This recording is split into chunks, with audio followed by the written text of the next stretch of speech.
Creeping Death. Terror in the Crypt, 1916. In 1916, during the First World War, our platoon of 7 soldiers was lost in the forests of Kentucky.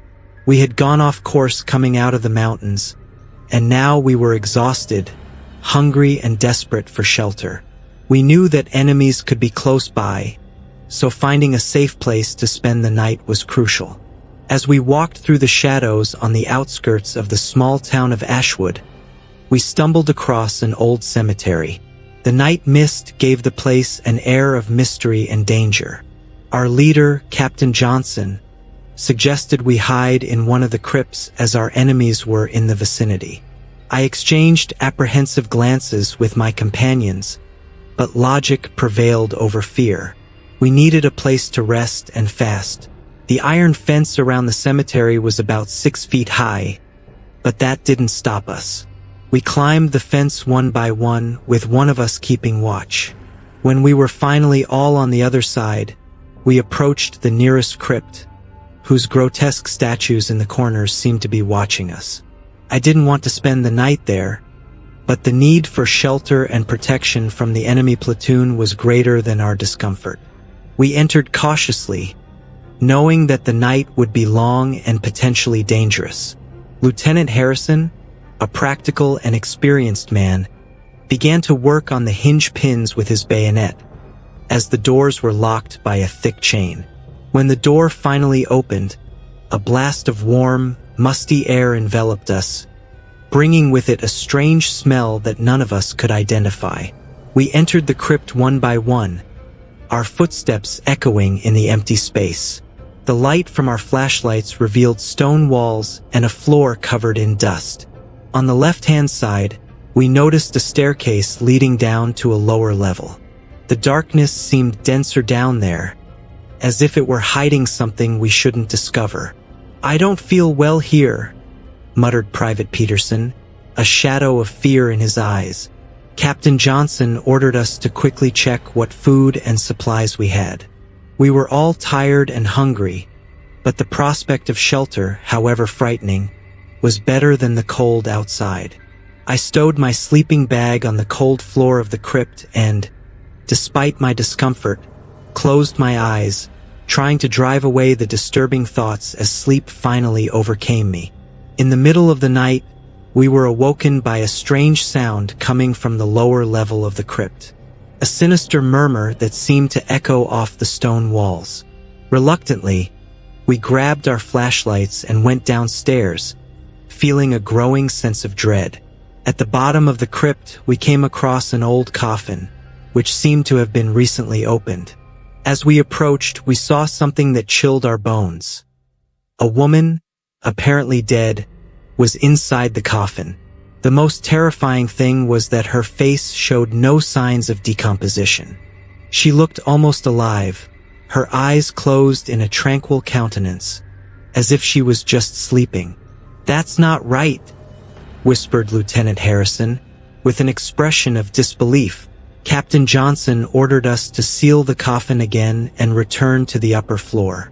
No one wanted to be near that macabre sight any longer. We pushed the heavy stone lid back into place and climbed the stairs with heavy hearts, aware that something terrible was about to happen.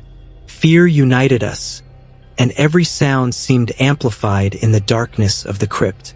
We had barely managed to fall asleep again when a horrible scream woke us up.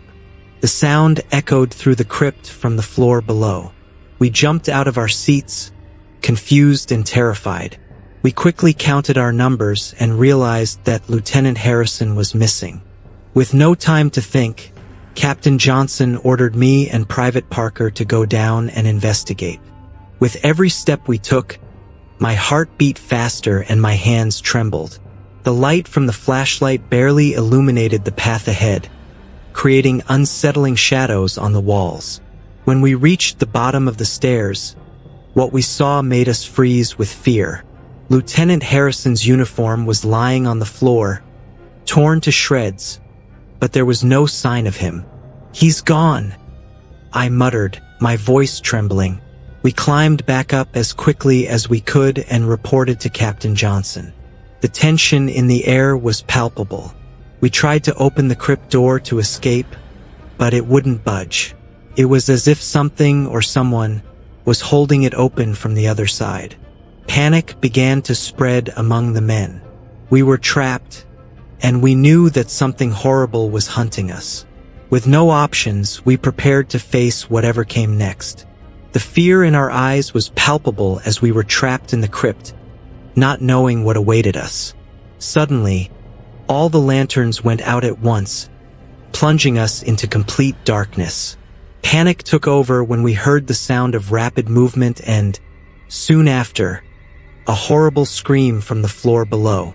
Rifle shots echoed in the crypt, but soon ceased, leaving a dead silence.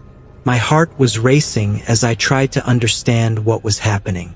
One of us whispered, "It's creeping death. We're doomed." At that moment, something grabbed me hard, lifting me off the ground and throwing me against the wall of the crypt. The pain was unbearable, but the real terror came when the crypt door slowly opened, letting in the light of dawn. In the doorway stood the woman from the coffin, now standing and smiling mischievously, holding Captain Johnson's head.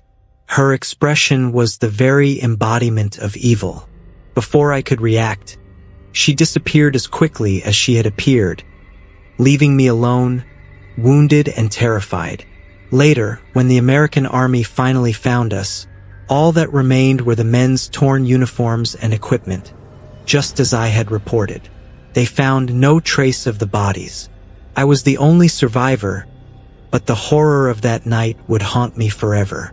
The locals, when questioned, spoke of a creature that had been guarding that cemetery for over 100 years. It had been released, and I, for some unknown reason, was spared only to live with the memories.